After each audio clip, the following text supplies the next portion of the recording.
लक्ष्मीच्या पावलांनी या मालिकेच्या येणाऱ्या भागात आपण एक जबरदस्त ट्विस्ट पाहणार आहोत. तर आता कलाला काजूच्या मदतीमुळे खूप मोठं सत्य समजलेलं असतं.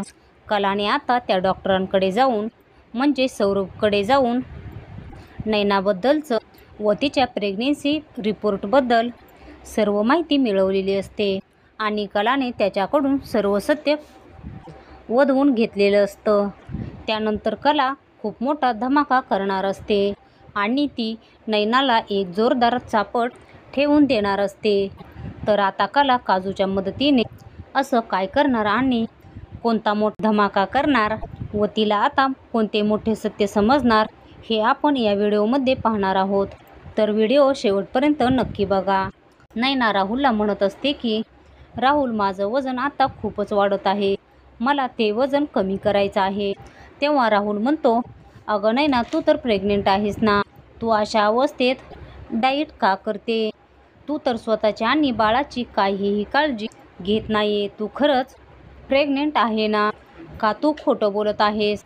मला तर तुझ्या वागण्यावरून वेगळाच संशय येत आहे. तेव्हा नैना म्हणते, अरे राहुल, मी खोटं का बोलेन?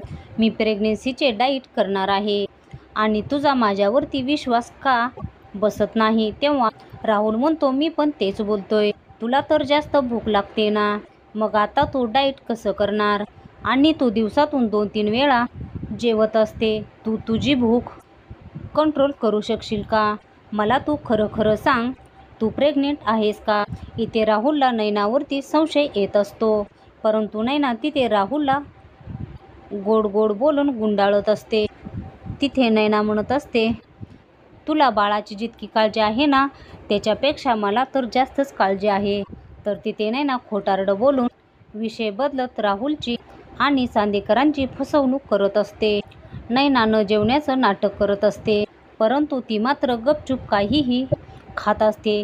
ती फक्त सर्वांसमोर हेल्दी फूड खात असते आणि सर्वांसमोर काहीही न खाण्याचं नाटक करत असते.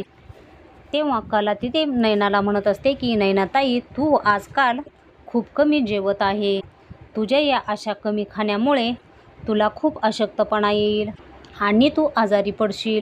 तू हेल्दी फूड आणि पोट भरून जेवण करायला पाहिजे. जर तुला बरं वाटत नसेल तर आपण डॉक्टरांकडे जाऊयात का? हवं तर तुझ्याबरोबर मी येते. तेव्हा नैना म्हणते, मला तुझ्या मदतीची काहीही गरज नाही आहे, मी माझी स्वतःची काळजी घेऊ शकते. तेव्हा कला म्हणते, अगं नैनाताई, तू माझी बहीण आहेस, तुझी काळजी मी नाही करणार तर कोण करणार? नैनाताई, तू माझं ऐक, तुला जेवण वगैरे जास्त नसेल तर आपण एकदा डॉक्टरांकडे जाऊयातच. तिथे नैना खूप घाबरते आणि तिच्या डोक्यात विचार येतो की जर कला डॉक्टरांकडे गेली आणि तिचे खोटे रिपोर्ट जर कळाले तर खूप मोठा राडा होईल आणि मी सगळ्यांबरोबर खोटं बोलले, सर्वांना खोटे रिपोर्ट दाखवले असं जर समजलं तर ते मला सोडणारच नाहीत. ते मला धक्के मारून या घरातून बाहेर काढतील. तिथे कला नैनाच्या मागे खूप लागलेली असते, परंतु नैना तिथे कलाचा अपमान करून शेवटी तिच्यासोबत येण्यासाठी ती नकार देते आणि ती डॉक्टरांकडे येण्यास तयार होत नाही. तर इकडे सर्वजण जेवणासाठी बसलेले असतात आणि ते सर्वजण नैना आली नाही म्हणून तिच्यासाठी थांबलेले असतात, परंतु नैना काही खाली येत नसते. तेव्हा आबा म्हणतात की कला, धाकल्या सुनबाई कोठे आहेत? त्या जेवणासाठी का आल्या नाही आहेत? इतक्यातच तिथे नैना आलेली असते आणि ती म्हणते की मला जेवायला काहीही नकोय असं म्हणून ती तेथून फ्रूट्स आणि ज्यूस घेऊन निघून जाते. तिथे सर्वांच्या डोक्यात विचार येत असतो की नैना तर प्रेग्नेंट आहे आणि ती खाणं पिणं याच्यावरती लक्षच देत नाही. तर इकडे सौरवने नैनाला भेटण्यासाठी बोलवलेलं असतं आणि सौरव नैनाला म्हणत असतो की नैना, तू मला म्हणाली होतीस की हे नाटक फक्त काही दिवसांपुरतं आहे, कारण तुला राहुलला धडा शिकवायचा होता. मग आता तुझा धडा शिकून झाला आहे ना, म्हणजे तू राहुलला अद्दल घडवली आहे ना, मग आता तू राहुलसोबत लग्न करून चांदेकरांच्या इथेच राहायचं ठरवलं आहे ना? ठरवलं आहे का? तेव्हा नैना म्हणते, नाही सौरभ, मला राहुलला जर धडा शिकवायचा असेल तर चांदेकरांच्या इथे थोडे दिवस राहावं तर लागेलच ना. तेव्हा सौरभ म्हणतो, नैना, मी तुला मदत केली आहे ही गोष्ट कोणालाही कळता कामा नये. जर तू माझं नाव कोणापुढे घेतलं आणि मला पुढं केलं तर मी सर्वांसमोर तुझं नाव घेईन, तुला मी या सर्वांमध्ये अडकावीन. यावर नैना म्हणते, तुझं नाव कुठेही येणार नाहीये याची खात्री मी तुला देते. तिथे नैनाने सौरवला सांगितलेलं असतं की ती राहुलला धडा शिकवून त्याच्यासोबतच लग्न करणार आहे. त्यासाठी सौरव नैनाला खोटे रिपोर्ट देण्यासाठी तयार झालेला असतो. तर जेव्हा काजू बाहेर फिरत असते तेव्हा तिला नैना सौरवकडे येताना दिसत असते. मग ती नैनाला बाहेर पाहून खूपच हादरते आणि ती नैनाचा पाठलाग करत तिच्या मागे आलेली असते आणि ती त्यांचं सर्व बोलणं ऐकत असते की सौरवने नैनाला कसे खोटे रिपोर्ट देऊन नैनाला दाखवण्यासाठी दिलेले असतात. तिला काहीही करून चांदेकर कुटुंबामध्ये जायचं असतं. त्यासाठी तिने ते नाटक करून हे लग्न केलं आहे हे जेव्हा काजूला समजतं तेव्हा काजू नैनावरती खूपच चिडते आणि तिच्या डोक्यात विचार येतो की मला हे कलाताईला सांगायलाच हवं. कला ही चांदेकराच्या इथे नैनाची बाजू घेऊन राहुलला धडा शिकवण्यासाठी उभा राहिलेली असते आणि नैनाला न्याय मिळवून देण्यासाठी. परंतु कलालाही माहीत नसतं की नैना ही प्रेग्नेंट नाहीये आणि कला अद्वैतने पुढाकार घेऊन राहुल नैनाचं लग्न लावलेलं असतं. कारण नैना प्रेग्नेंट असल्यामुळे त्यांना जास्त वेळ थांबता येत नव्हतं. परंतु त्यांना माहीत नव्हतं की नैना ही प्रेग्नेन्सीचं खोटं नाटक करत आहे. परंतु आता काजलला ते सर्व काही कळालेलं असतं आणि आता काजू कलाला फोन करून ते सर्व काही सांगणार असते आणि नैनाचं खूप मोठं कारस्थान सर्वांसमोर आणणार असते. आणि काजूच्या डोक्यात विचार येत असतो की कलाताईने हे सर्व काही नैनाताईसाठी केलेलं आहे. परंतु नैनाताईने सर्वांची खूप मोठी फसवणूक केलेली आहे.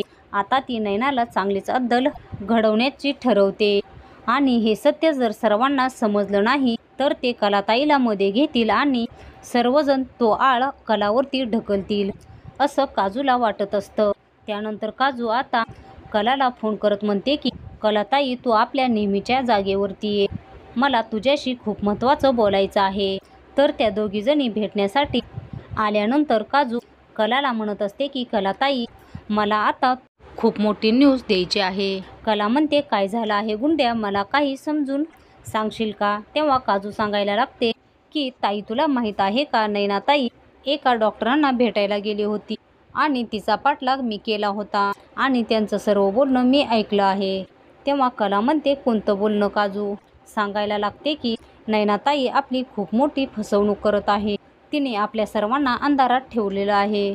तिथे काजू खूप मोठा बॉम्ब फोडत कलाला म्हणते की कलाताई, आपली नैनाताई प्रेग्नेंट नाहीये आणि तिने सर्वांना खोटे रिपोर्ट करून दाखवले होते, ते डॉक्टर म्हणजे सौरभच्या मदतीने. हे ऐकल्यावरती कलाला खूप मोठा धक्काच बसतो आणि आता कलाच्या तळपायाची आग तिच्या मस्तकी जाते. तिथे काजू आणखीन सांगत असते की नैनाताईने हे नाटक राहुलला धडा शिकवण्यासाठी केलेलं आहे असं ती सौरवला सांगत होती आणि तिला चांदेकरांची सून होऊन या घरामध्ये यायचं होतं. तेव्हा कला म्हणते, या सगळ्यामध्ये मी सुद्धा पुढाकार घेतला होता आणि मला तिची काळजी वाटत होती म्हणून मी तिचे लग्न राहुलसोबत लावले होते. परंतु या नैनाने तर मलाच तोंडावरती पाडलं. त्यांचं बोलणं झाल्यानंतर कला सौरवला भेटायला जाते आणि त्याला म्हणते की तू मला खरं खरं सांग की नैनाताईचे फेक प्रेग्नेन्सीचे रिपोर्ट तूच तयार केले होते ना? तेव्हा सौरव म्हणतो, तुला हे सर्व कोणी सांगितलं? नैनानेच सांगितलं आहे ना? तेव्हा कला म्हणते, ते सर्व महत्त्वाचं नाहीये, तू मला फक्त सांग की ते रिपोर्ट फेक तूच बनवले होते ना? ते फेक रिपोर्ट तूच बनवले होते ना? आणि नैनाताई खरोखर प्रेग्नेंट आहे का की नाही? त्यावरती सौरव डॉक्टर सर्व काही खरं सांगायला सुरुवात करतो. तो म्हणतो की मला हे सर्व करण्यासाठी नैनानेच सांगितलेलं होतं आणि नैना खरंच प्रेग्नेंट नाहीये, तिचे ते प्रेग्नेन्सी रिपोर्ट खोटे होते. तेव्हा कला म्हणते, जर मी तुझ्या विरोधात कंप्लेंट केली तर तुझं सर्व आयुष्य धुळीला मिळेल आणि तुझी नोकरीसुद्धा जाऊ शकते. तेव्हा सौरव म्हणतो, मी हे सगळं करण्यासाठी तयार नव्हतो, परंतु नैनाने मला धमकी दिलेली होती. तर सौरवला कलाने विचारल्यावरती सौरवने सर्व आळ नैनावरती ढकललेला असतो. त्यानंतर कला घरी येते आणि ती नैनाकडे जात तिला जाब विचारते. कला खूप चिडलेली असते. तिथे सर्वजण जेवायला बसलेले असतात. तेव्हा तिथे नैना म्हणते की कला, तू मला जास्त जेवायला वाढू नकोस, मला भूक नाहीये. नैना थोडंसं जेवण करते आणि तेथून तिच्या रूममध्ये निघून जाते. नंतर कला नैनाकडे जाते आणि तिला विचारते की नैनाताई, तू डाईट का करत आहेस? नैनाताई, तू खरंच प्रेग्नेंट आहेस का, की तू नाटक करत आहेस? तेव्हा नैना म्हणते, का गं कला, तू असं का विचारतेस? तेव्हा तिथे कला खूप मोठा बॉम्ब फोडत म्हणते की मी आता तू ज्या डॉक्टरांकडे गेली होतीस, मी त्या डॉक्टरांकडे भेटायला गेले होते. त्याने सर्व काही खरं सांगितलं आहे आणि तू खरं प्रेग्नेंट नाहीये हे मला समजलं आहे. आता मी तुझं हे सर्व खोटं सांगून तुला चांगलीच अद्दल घडवणार. तिथे कला खूप चिडलेली असते आणि ती रागाच्या भरात नैनाला एक जोरदार चापट ठेवून देते. तिथे आता नैनाचं पितळ उघडकीला आलेलं असतं, त्यामुळे ती रडायचं नाटक करत असते. तर आता कला ही सर्व घटना चांदेकरांना सांगणार का, आणि त्यानंतर सर्वजण नैनाला कोणती शिक्षा देणार हे आपण येणाऱ्या व्हिडिओमध्येच पाहणार आहोत. लक्ष्मीच्या पावलांनी या मालिकेचे येणारे पुढील धमाकेदार ट्विस्ट पाहण्यासाठी आपल्या चॅनलला आत्ताच सबस्क्राईब करा.